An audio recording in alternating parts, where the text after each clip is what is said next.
A wooden keyboard for under $100 in this economy? That's what XVX has on offer today with their M68, a machine's solid walnut custom capable keyboard that's got some classy design cues and comfy looking keycaps, but how does the whole package come together, and is it a board that can be customized without its foam? XVX sent this over for us to take a look at today. No money's changed hands here, but I do get to keep the keyboard, and all opinions remain my own, and no one has been privy to this content prior to its upload. Be sure to check out our affiliate links for everything seen in today's content, along with links to our socials and the Discord. It's worth quickly mentioning before we jump in, while I haven't had it confirmed from XVX, I'm fairly confident this is another ODM design, as I've seen a couple of other brands recently release boards that look strikingly similar to this, just with slight variations in keycap and switch configurations. So expect that you will see boards like this from a few other brands. With that out of the way, let's get into the review proper. The simple wedge shape made machining this case fairly straightforward.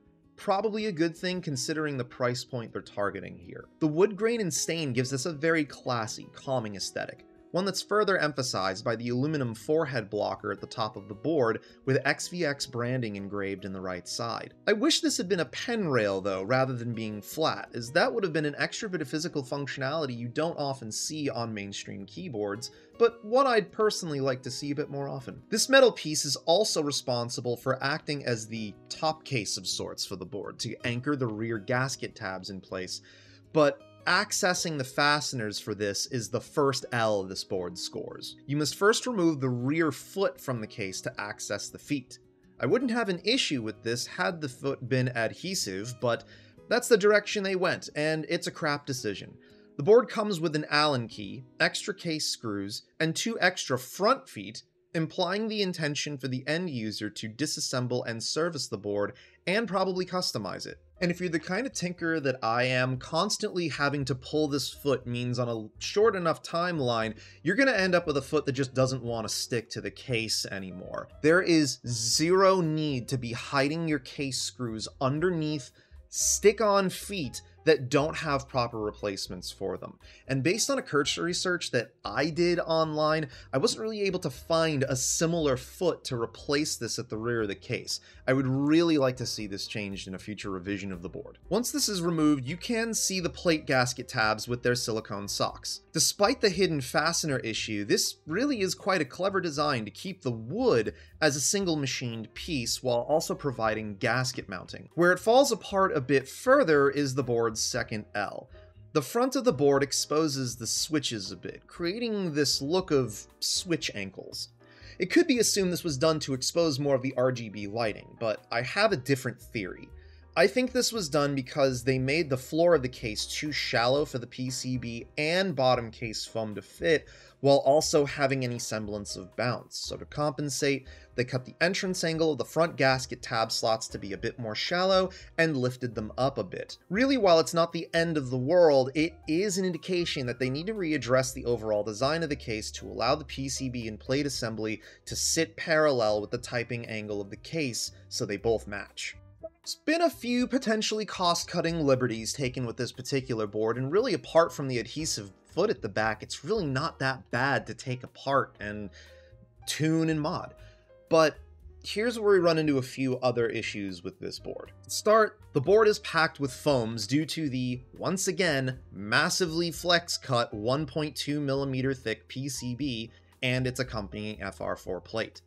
I genuinely don't get why this is so popular when it does literally nothing of substance for the board other than require the use of foams to build it and make the board such a meme to type on without it that it's unusable. It's genuinely obnoxious, and I'm tired of seeing it just for the sake of being there in a custom keyboard. You can introduce bounce and flex into your assemblies without requiring a Swiss cheese PCB to do it.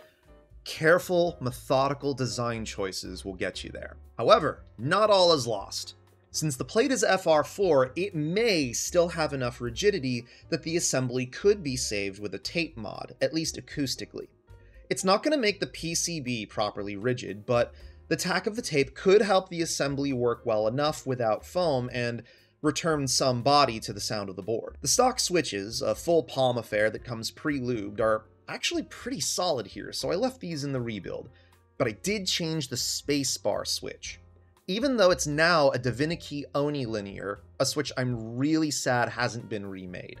It actually sounds a ton better than the original switch sounded, and because the board provided us with several spare switches, I even had a matched spring to swap into the Oni to make it match the feel of the rest of the board. So now, other than the one switch looking different, you can't even tell it's different in use. We also removed the gasket tabs near the spacebar, as this gasket perch is far too close to the spacebar, and when combined with the stock switch, makes things sound overly sharp and thin. The stock keycaps for our sample were their MOA profile with a cute coffee cat theme in thick dye-sub PBT.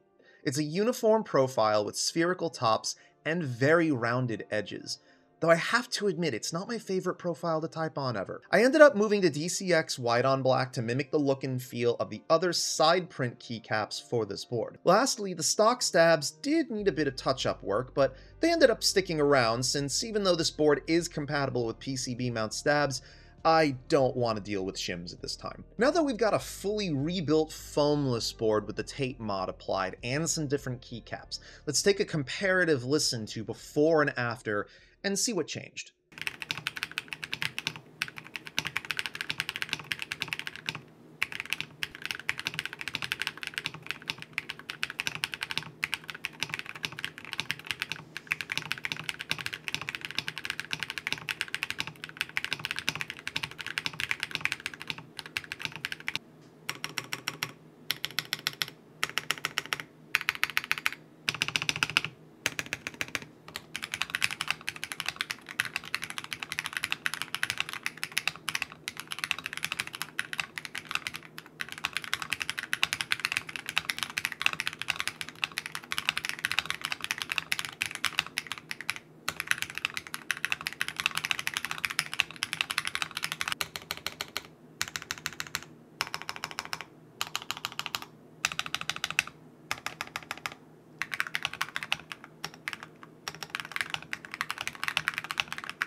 I would argue that even though the modded board has very much that typical tapey sound, it still sounds better than the stock configuration did. For me personally, the stock configuration was maybe a little bit too quiet for my personal tastes.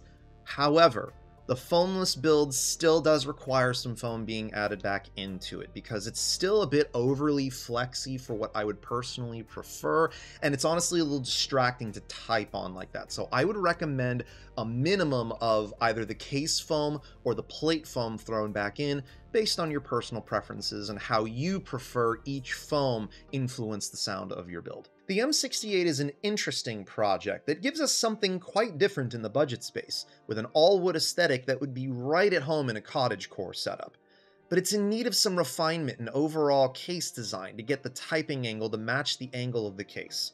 It's also really gotta ditch this super thin, massively flex-cut PCB. All this bounce isn't doing anything other than forcing foams to be used, because without them, the board just flexes too much. They also need to not hide the case screws behind adhesive case feet. At least give us feet that are friction fit into the bottom of the case so they can be easily removed and replaced without ruining them long term.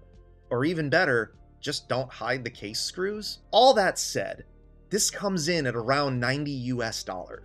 So given the price point, the decent included switches, and the cozy keycaps, this is at least an interesting product, and if you're fine with some small foibles and quirks this board throws at you, it could be a fine addition to a comfy work at home or dorm setup. though established enthusiasts may find this a bit lacking until our proposed revisions are made. That's going to wrap it up for today's content. Toss us a like on the way out if you liked what you saw, and comment down below what kind of board would you like to see with a wooden case, and what has your experience typically been with wooden keyboards? Personally, mine hasn't been great long term, but I will be keeping this board around for a minute to see how it ages and see if there's any excessive warping that occurs. Maybe this one-piece design is the move. Make sure you get subscribed and notified if you haven't done so already. Again, check out all the links in the video's description for everything seen in today's content, as well as the links to our socials in the Discord. And while you're at it, here's some other keyboard content for you to take a look at. Take care of yourselves and one another, and we'll see you all next time.